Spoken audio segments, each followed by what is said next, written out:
This is In Character. I'm your host, Gerard Robinson, Vice President for Education at the Advanced Studies in Culture Foundation.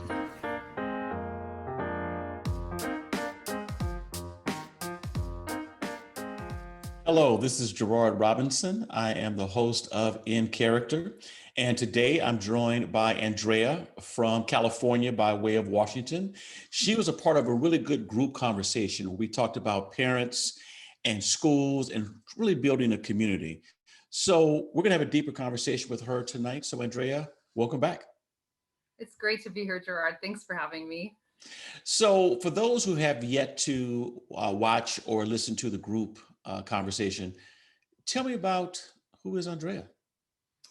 I am an music specialist, originally from Washington State, now in California, in the town of Rancho Cucamonga. And I have been teaching music for 24 years, the last two in California, the previous years in Washington State. In 2007, I had an amazing honor and I got to travel the country and the world as the 2007 National Teacher of the Year, which was an amazing experience really for me. Just opened my eyes to so many things as I traveled around the country and the world. For those of you who are watching this video, she's been teaching 20 plus years. It's because she started when she was 10. So let me just put that on the record. Okay, let's call it that. Yeah, Sure. let's call it that. So let's start with the big win. You know, many people in the state of Washington or even California may never meet their state teacher of the year, let alone a national teacher of the year. Talk to us about the day that someone said, we're going to nominate you for A, all the way to your hearing your name mentioned at B event. Yeah, I mean, that's all a bit of a surreal experience. In truth, the moment that meant the most to me was when my principal called me into the office and said, "Hey, you're getting chosen as Teacher of the Year for our district." I worked in an amazing school district at that time, Granite Falls School District in Washington, in this tiny little town.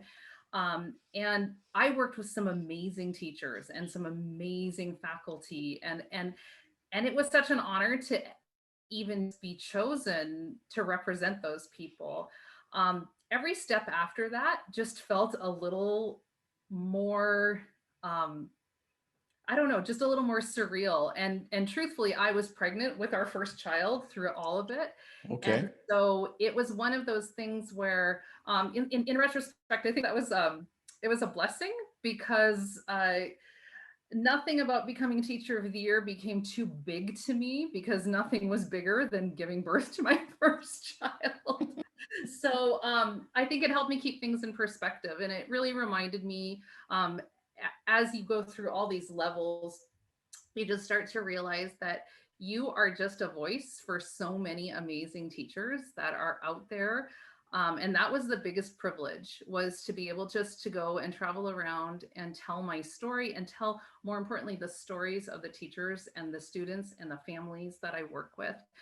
And just to have people hear about maybe a living situation or a school situation that they'd never really considered before. We all come from such different backgrounds. So that was honestly the best part of it, just being able to share my student stories. You talked about families and how important they are just in the example you gave us.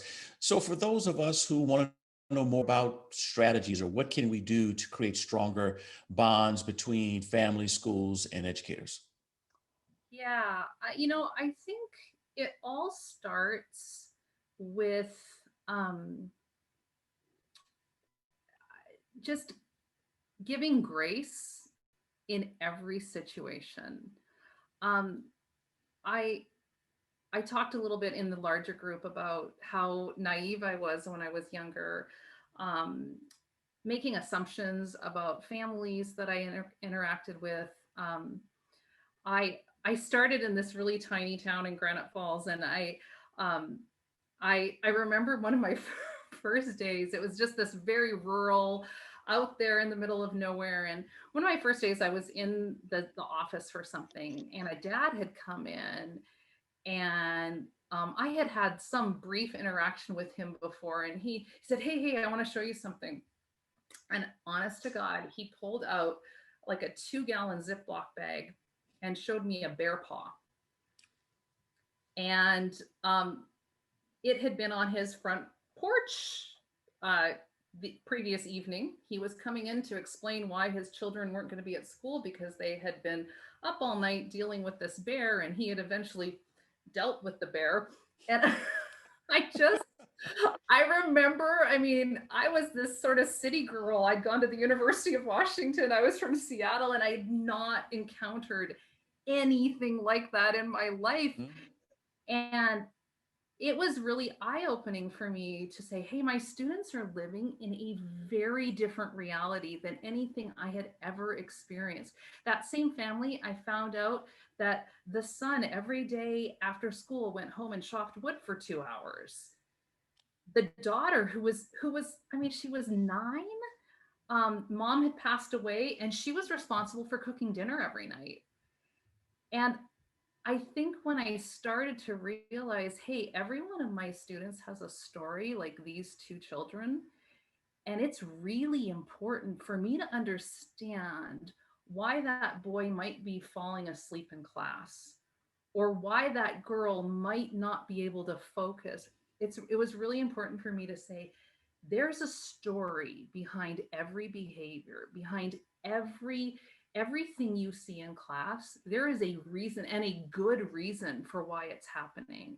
And I think when I started to see that in my students, I started to want to reach out to families and say, hey, what's going on in your guys' lives? Not a judgment, but just so that I could understand the student better and come up with better strategies to help that child. So I think, yeah, just extending that grace to say everyone has a story. And you've humanized it by giving us a real world example of what a family really went through. And Yeah, too often, we don't humanize the stories. we don't. We look at statistics, right? We look at numbers. And I understand that data can be amazing for driving instructional decision making, but it never gets to the heart of every individual child. You teach music, and we know that music is great for the soul. Can you provide us an example of how you use music to actually bridge a gap between your classroom, school, or a student, or how you use music just to as a teachable moment for a particular topic? Yeah, I would say one of passions definitely in teaching music is getting kids to understand the power of music and what that can do um, to heal people. One of my biggest passions is making sure that kids understand Veterans Day and understand um, why we celebrate Veterans Day, why we honor the people who have served our country. And I have spent so much time using music as a way to honor veterans. And then when we do these assemblies, and we do, I mean, and I spend so much time getting pictures of veterans and inviting veterans to the assemblies and making sure the kids get to talk to them and get to interact with these brave men and women who have done so much for our country. And I can't even tell you what it has meant to the veterans. I think when I started doing that, it was about trying to educate the kids, but now I think I continue that work because of the literally hundreds of emails that I have gotten from veterans all over Washington and California saying, this this made me proud of my service, and I haven't always been made to feel that way. Um, that's an example, but I think when I'm teaching music to my students, I'm trying to get them to see that music is powerful because it can reach the heart, and the Veterans Day work is an example of that. I'm sure that many of us aren't very familiar with what you just said about the importance of music for Veterans Day. Tell us more. um I think schools do a great job of sort of educating kids about about history and social studies. But again, it kind of goes back to what you were saying before about humanizing something. And I had a wonderful mentor when I was first teaching named Deborah Howell, and she did this better than anybody. And she's really the person that started me thinking about what we could do for Veterans Day to really honor people. She had met this veteran who had sort of, oh, he had just left the real world. I said I lived in a rural town, and he lived up in the hills, and he was not. He didn't want any interaction with people, and she did this amazing thing with her students where she reached out to him and they wrote him letters, and he eventually actually came into the school, which was incredible. We ended up doing this big Veterans Day assembly. It would actually ended up going on ABC News, like nationally, because it was just such this it ended up having we ended up having a Veterans Day parade in our town, which hadn't happened, and I certainly didn't have all the credit for that. But what I realized is that there are people out there who they have such deep issues that music can heal, Hmm. and that kind words can heal, and that reaching out to them can heal. And I think if you ask me, what is it about music that I think is so powerful, it's that a song can um it can reach past sort of the boundaries that we put up, to risk bringing up political issues. But a song can get past being a Republican, can get past being a Democrat, it can get past all of, and it can get to the heart of what we are as humans. And I think I've just seen time and time again that that's what music does for our students and for our larger community. Well, you're definitely a walking embodiment of music in articulation and in healing. And that's evidenced by the way you tell stories and the way you teach. And you've been honored for that great work. And many of us who listen to this or watch it will benefit from it. So, Andrea, thank you again for sharing time with us, yourself, your stories. And we look forward to having you back at another point on In Character.